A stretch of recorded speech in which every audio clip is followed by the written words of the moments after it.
Hello friends, आज अपन पढ़ने जा रहे हैं क्लास 8 का एक्सरसाइज 11.2 का question number 11, chapter direct and inverse proportional, chapter number 11। Question number 11 है, a school has 8 period a day each of 45 minute duration.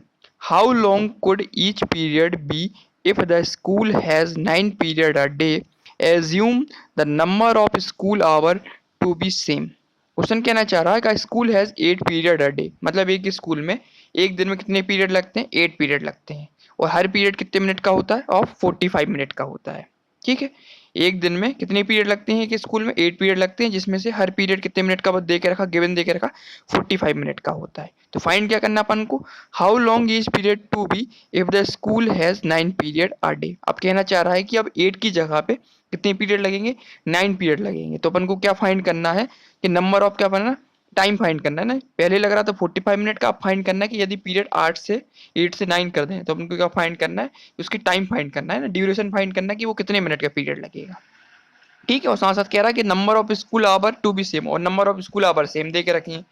एक डे में जितना टाइम देते थे ना, जितने पीरियड लगते थे, पीरियड तो कितने 80 लग रहे हैं। टोटल ड्यूरेशन कितनी थी? फिक्स है। उसमें कितने पीरियड लग रहे थे? 8 पीरियड लग रहे थे। तो हर एक पीरियड कितने मिनट का था? 45 मिनट का था। तो अपन को फाइंड करनी है अब 8 पीरियड की जगह कितनी पीरियड लगेंगे? 9 पीरियड लगेंगे। लेकिन टाइम पूरा जो स्कूल की टाइमिंग है वो फिक्स सेम दे के रखी है। बस अपन को चेक करना है कि जो जो पीरियड लगेंगे पर मिनट कितने लगेंगे ना। पहले 8 में 45 मिनट लग रहे हैं, तो 9 में अपन को फाइंड करना है कि कितने मिनट का एक पीरियड होगा। तो सबसे पहले अपन गिवन लिख लेंगे। क्या क्या देख रखा, सबसे पहले लिखेंगे नंबर ऑफ पीरियड, लिखेंगे नंबर ऑफ पीरियड। पहले तो अपन ये लिख लेंगे नंबर ऑफ पीरियड्स, और दूसरे में लिखेंगे क्या? ड्यूरेशन। टाइम लिखेंगे duration of each period. Duration of each period किस में निकालेंगे अपन? मिनट में देके रखा तो मिनट में लिख देंगे इसको। तो लिखेंगे गिवन क्या देके रखा है? नंबर ऑफ पीरियड कितने देके रखे हैं? 8 देके रखे हुए हैं। और हर कितने मिनट का देके रखा पीरियड? 45 मिनट का देके रखा हुआ है। ठीक है, और फाइंड क्या करना अपन को? अब क्या करिए अपन ने, जो नंबर ऑफ पीरियड थे 8 से अपन ने कितने कर दिए? 9 कर दिए। तो अपन को क्या फाइंड करना अपन को? अब ड्यूरेशन फाइंड करनी पर पीरियड की। तो इसको अपन क्या मान लेंगे? इसको अपन एक्स मान लेते हैं। तो जो सबसे पहले अपन ने लेट किया उसको अपन लिख लेते, लिखेंगे let the let the duration let the duration of each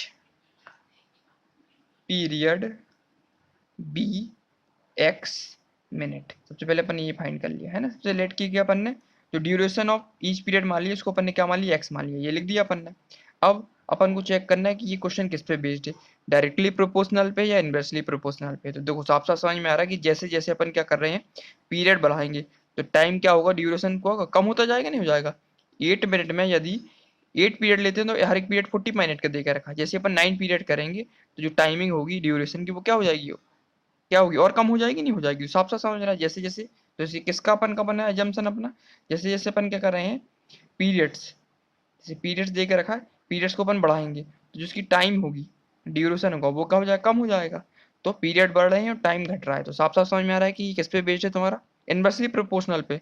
जब एक चीज बढ़ती है और दूसरी चीज घटती है तो ये इसका जम्पशन क्या होता है कि जो भी केस बनेगा वो किस पे बेस्ड होएगा? अपना इनवर्सली प्रोपोर्शनल बनेगा। तो लिख देंगे अपन ये नंबर ऑफ पीरियड है और number of each period duration है वो किस पे बेस्ड है? तुम्हारी इनवर्सली प्रोपोर्शनल पे। तो लिखेंगे सो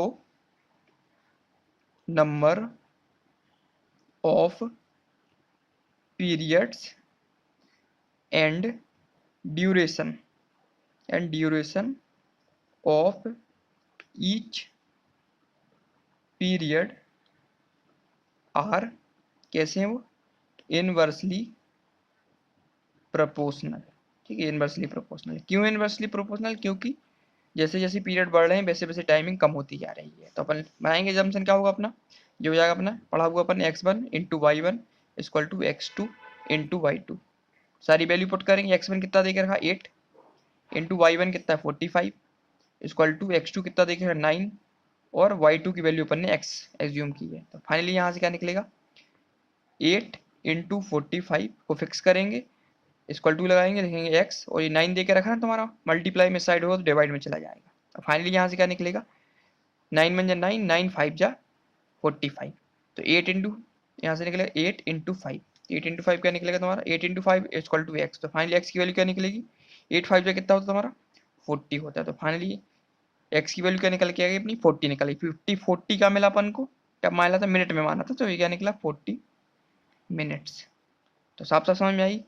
कब, जैसे ही जब नंबर ऑफ पीरियड अपन ने 8 से 9 कर दिए, तो जो ईच ड्यूरेशन है वो पीरियड का वो कितना हो जाएगा अपना 40 मिनट का हो जाएगा। ठीक है, तो क्वेश्चन नंबर 11 था अपन ने कंप्लीट कर लिया। इसमें ये पूछा था, कि यदि जब पीरियड नंबर ऑफ पीरियड 8 थे तो ड्यूरेशन पर पीरियड कितना था, हर पीरियड कितने मिनट का लग रहा था, 45 मिनट का लग रहा था। तो अगले स्टेप में क्या किया था उन्होंने, जो नंबर ऑफ पीरियड 8 से उसने कर दिए 9 कर दिए, अपन को फाइंड करना है कि नंबर ऑफ ड्यूरेशन होगा पर पीरियड का वो कितना निकलेगा। तो जैसे अपन ने 9 किए तो नंबर ऑफ पीरियड का हो जाएंगे, कम हो जाएंगे, तो कितने निकल के आएगा अपने सॉल्व करने के बाद कितना निकला 40 मिनट निकल के आया। तो ड्यूरेशन 9 में हर पीरियड कितना, कितने मिनट का हर पीरियड हो गया, ये 40 मिनट का हर पीरियड हो जाएगा। तो क्वेश्चन नंबर 11 अपना कंप्लीट हो गया है। अब नेक्स्ट वीडियो में अपन एक्सरसाइज स्टार्ट करेंगे, नेक्स्ट एक्सरसाइज स्टार्ट करेंगे। ठीक है, थैंक यू।